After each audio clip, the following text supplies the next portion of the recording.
Hello students, इसके just पिछले video में हमने प्योर कैपेसिटिव सर्किट के बारे में पढ़ा था, जिसमें हमने ये देखा था कि प्योर कैपेसिटिव सर्किट के अंदर करंट और वोल्टेज के बीच का फेज डिफरेंस 90 डिग्री के बराबर होता है, जिसके कारण उसका पावर फैक्टर का वैल्यू 0 होता था। और साथ ही साथ प्योर कैपेसिटिव सर्किट में करंट आगे चलता था, वोल्टेज पीछे चलता था। आज के इस वीडियो में हम प्योर इंडक्टिव सर्किट के बारे में पढ़ने वाले हैं, जिसमें सबसे पहले तो हम ये देखेंगे कि प्योर इंडक्टिव सर्किट का मतलब क्या होता है। प्योर इंडक्टिव सर्किट में करंट और वोल्टेज के बीच का फेज डिफरेंस कितना होता है, करंट आगे चलता है या वोल्टेज आगे चलता है, वगैरह वगैरह। So I hope you are ready with your pen and paper. So without wasting much time let us start this video. तो सबसे पहले तो समझ लेते हैं कि प्योर इंडक्टिव सर्किट यानी क्या। तो ऐसा सर्किट जिसमें हम सिर्फ और सिर्फ एक इंडक्टर का यूज करते हैं और उसको हम अल्टरनेटिंग वोल्टेज सोर्स के साथ कनेक्ट कर देते हैं, तो उसे हम बोल देंगे प्योर इंडक्टिव सर्किट, जिसमें सिर्फ इंडक्टर का यूज किया गया है। तो वही बात बोर्ड पे लिखी है, such circuit in which only inductor is used is called as pure inductive circuit. ठीक है, तो प्योर इंडक्टिव सर्किट का मतलब तो समझ में आ गया हमें। अब उसका सर्किट डायग्राम भी देख लेते हैं। सिर्फ इंडक्टर ही यूज करना है, तो एक इंडक्टर हमने ले लिया। ये इंडक्टर का सिंबल होता है, लेंस लॉ में सारी बातें डिटेल में पढ़ चुके हैं।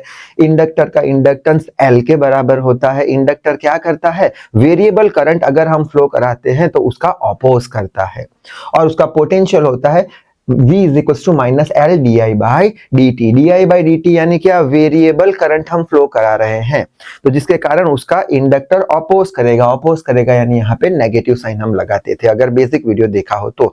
फिलहाल के लिए याद रख लेना, इंडक्टर का जो पोटेंशियल होता है वो होता है minus L D I by D T के बराबर। उसको हमने एक अल्टरनेटिंग वोल्टेज सोर्स से कनेक्ट कर दिया, जिसका इक्वेशन हमने मान लिया V is equal to V naught sine omega T, जहां पे V नॉट जो है वो बताता है एम्पलीट्यूड हमारे वोल्टेज का, और साइन बताता है कि ये जो वोल्टेज है, अल्टरनेटिंग वोल्टेज है, वो समय के साथ अपनी डायरेक्शन चेंज करता रहता है। जैसे कि यहाँ पे ऑरेंज कलर का जो ग्राफ बनाया है वो किसका है, पोटेंशियल का बनाया है, V का बनाया है, जिसमें ये जो है हमारा मैक्सिमम एम्पलीट्यूड है, और ये समय के साथ अपनी डायरेक्शन जो है, ये समय के साथ अपनी डायरेक्शन चेंज करता रहता है। प्लस में गया, फिर माइनस में आया, फिर प्लस में जाएगा, फिर माइनस में जाएगा, यानी प्लस माइनस फ्रीक्वेंटली होते रहते हैं यहाँ पे। यानी कभी ये प्लस होगा, ये माइनस, ये प्लस, प्लस माइनस, ऐसे इसका जो पोलरिटी है वो फ्रीक्वेंटली चेंज होती रहेगी। तो हम मान के चलते हैं कोई एक टी समय पर ये जो पोलरिटी है ये माइनस होगी, और यहाँ ये टर्मिनल पे नेगेटिव पोलरिटी होगी। या फिर हम ऐसा भी बोल सकते हैं कि ये फ्रीक्वेंटली प्लस माइनस कर रहा है, तो कोई एक टी समय पर हम फोटोग्राफ खींच रहे हैं, तो वो फोटोग्राफ में हमें ऐसा देखने को मिला कि यहाँ पे प्लस है और यहाँ पे माइनस है। ठीक है, अब यहाँ पे प्लस है तो हमें पता है करंट प्लस टर्मिनल से फ्लो करता है, तो करंट कुछ ऐसे फ्लो होने वाला है, ये करंट का डायरेक्शन हो गया। ठीक है, अच्छा, अब यहाँ पे हम क्या करने वाले हैं, जो हमने प्योर रेजिस्टिव सर्किट में किया था, प्योर कैपेसिटिव सर्किट में किया था, वही करेंगे। सारे केसेस में हमने क्या किया था, वोल्टेज का इक्वेशन ये मान लिया था और करंट का इक्वेशन ढूंढा था। तो यहाँ पे भी करंट का इक्वेशन ढूंढेंगे, कितना करंट इंडक्टर में जाएगा, उसका इक्वेशन क्या होगा। ठीक है, तो उसके लिए हम यूज करेंगे किरचॉफ वोल्टेज लॉ। तो हम अप्लाई करेंगे किरचॉफ वोल्टेज लॉ। अब किरचॉफ वोल्टेज लॉ क्या है, वो भी हम बेसिक वीडियो में पढ़ चुके हैं। वो था summation of delta V across all the devices is equal to 0 around a close loop. जितने भी हमारे डिवाइसेस है उसके अक्रॉस पोटेंशियल डिफरेंस का अगर हम सम करते हैं एक क्लोज लूप के अराउंड, तो वो 0 के बराबर होता है। ठीक है, अब यहाँ पे लूप कंसीडर करना पड़ेगा, तो हम एक लूप ये डायरेक्शन में ऐसे कुछ हमने लूप कंसीडर कर दिया। ठीक है, अब हम ये वाला लॉ लगाएंगे, सम करेंगे डिवाइस के पोटेंशियल डिफरेंस का, और उसको 0 से इक्वेट कर देंगे। तो पहला डिवाइस तो हमारा अल्टरनेटिंग वोल्टेज सोर्स है। लूप का डायरेक्शन ऐसे है, यानी ऐसे हम जा रहे हैं, माइनस से प्लस, यानी वोल्टेज गेन हुआ यानी प्लस आया तो प्लस V हम लिख लेंगे, तो वही लिख लिया प्लस V। ठीक है, बाद में ऐसे हम जा रहे हैं। अब इंडक्टर है, इंडक्टर के अक्रॉस पोटेंशियल डिफरेंस हमें पता है minus L D I by D T, तो लिख लिया minus L D I by D T, बस, और कोई डिवाइस है नहीं तो इक्वेट कर दिया 0 के साथ। आई होप बात समझ में आ गई होगी। ये हमने लिखा, उस पे से हमने ये लिख लिया। ठीक है, अब हम क्या करेंगे, V को यहाँ पे ही रखेंगे, L D I by D T को वहां पे छोड़ देंगे, तो L D I by D T is equal to V हो जाएगा। हमें चाहिए क्या, करंट का इक्वेशन, तो हम डी आई को सब्जेक्ट बनाएंगे। डी आई को सब्जेक्ट बनाया तो हो जाएगा V by L D T. हमें तो करंट चाहिए, ये तो क्या है, छोटा सा करंट है। ऐसे छोटे छोटे बहुत सारे करंट को हम अगर इंटीग्रेट कर देंगे, ऐड कर देंगे, तो हमें टोटल करंट मिल जाएगा। यानी दोनों साइड हम इंटीग्रेट कर देंगे, तो यहाँ पे integration of D I is equal to integration of V by L D T. अब ये इंटीग्रेशन ऑफ डी आई क्या बन जाएगा, छोटे छोटे डी आई को हम ऐड करते जा रहे हैं तो टोटल आई बन जाएगा। तो यहाँ पे लिख लिया, हमारा टोटल आई आ गया। ठीक है, अब यहाँ पे ये जो हमारा v है, ये जो हमारा v है, उसका इक्वेशन हमने माना था v not sine omega T, तो v की जगह हमने लिख लिया v not sine omega T. अब इसका इंटीग्रेशन करना है। इंटीग्रेशन का रूल क्या बोलता है कि जो भी कांस्टेंट टर्म है वो इंटीग्रेशन के बाहर जाएगा। यहाँ पे v नॉट यानी एम्पलीट्यूड जो है वो कांस्टेंट है वोल्टेज का, और l यानी इंडक्टेंस वो भी कांस्टेंट है, तो v नॉट बाई एल को हम बाहर निकाल देंगे। तो यहाँ पे v नॉट बाई एल को हमने बाहर निकाल दिया। ठीक है, बाकी बचा क्या, sign omega T D T. बस अब साइन ओमेगा टी का इंटीग्रेशन करना है। साइन ओमेगा टी का साइन थीटा का इंटीग्रेशन क्या होता है, माइनस कॉस थीटा।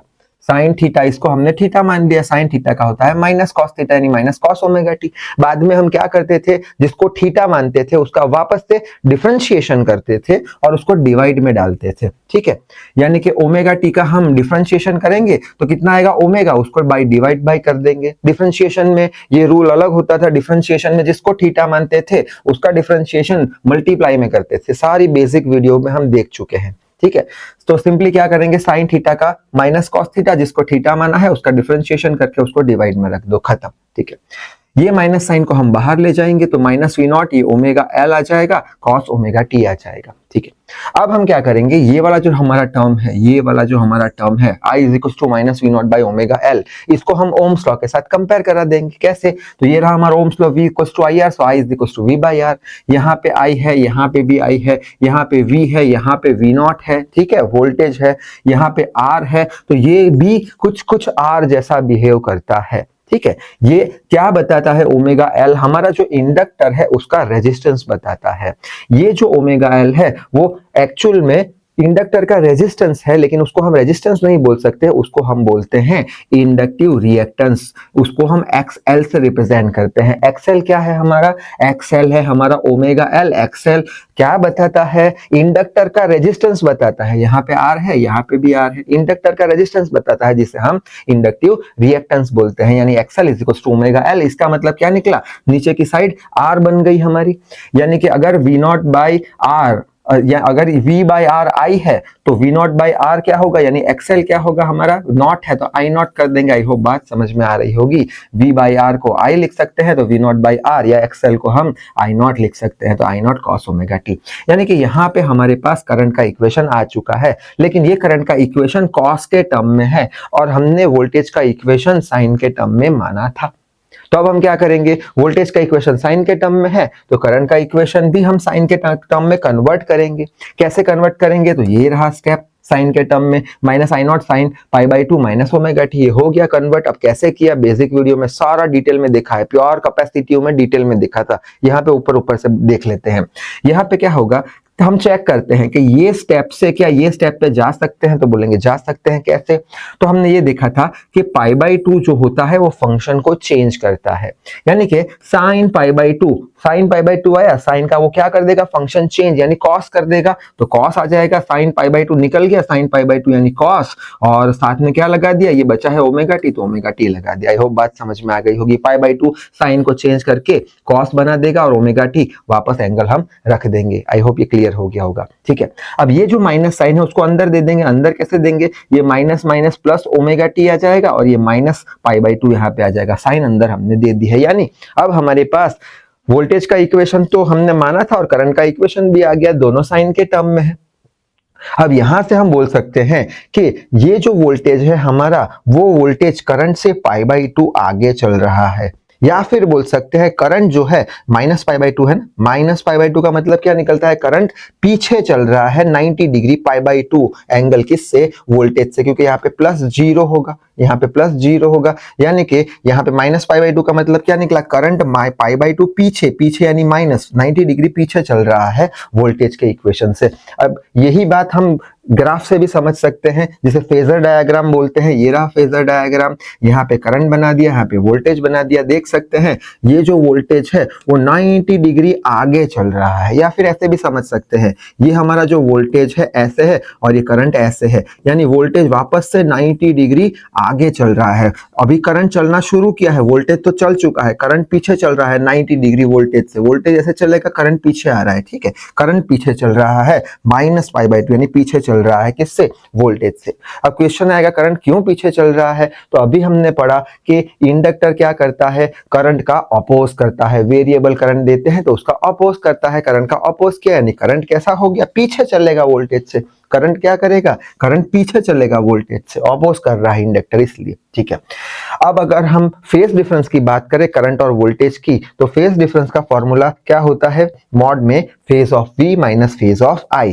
V का फेज क्या है? ओमेगा टी, ठीक है, तो ओमेगा टी लिख लिया हमने, माइनस साइन। करंट का फेज क्या है? ये रहा करंट का इक्वेशन, ये रहा फेज, ओमेगा टी माइनस π/2, तो यहाँ पे माइनस ओमेगा टी माइनस π/2, तो ये ब्रैकेट ओपन होगा तो माइनस माइनस प्लस हो जाएगा, ओमेगा टी कैंसिल, तो π/2। यानी फेज डिफरेंस कितना होता है? प्योर इंडक्टिव सर्किट में π/2 का फेज डिफरेंस होता है। और करंट क्या होता है? करंट पीछे चलता है वोल्टेज से, यानी current lags behind the voltage by 90 degree. तो वही स्टेटमेंट लिखा है, current lags behind the voltage by 90 degree या पोटेंशियल बाय 90 डिग्री। अब हम पावर फैक्टर की बात कर लेते हैं। पावर फैक्टर को cos φ से रिप्रेजेंट किया जाता है। फाई क्या होता है? Phase difference. यहाँ पे देख लिया फेज डिफरेंस कितना है? π/2, तो हम लिख लेंगे cos φ power factor is equal to cos φ। Phi कितना है? 90 डिग्री। cos 90 कितना होता है? 0 होता है। तो याद रख लेंगे प्योर इंडक्टिव सर्किट में पावर फैक्टर का वैल्यू कितना होता है? 0 होता है, ठीक है। और करंट क्या होता है? पीछे चलता है और वोल्टेज आगे चलता है।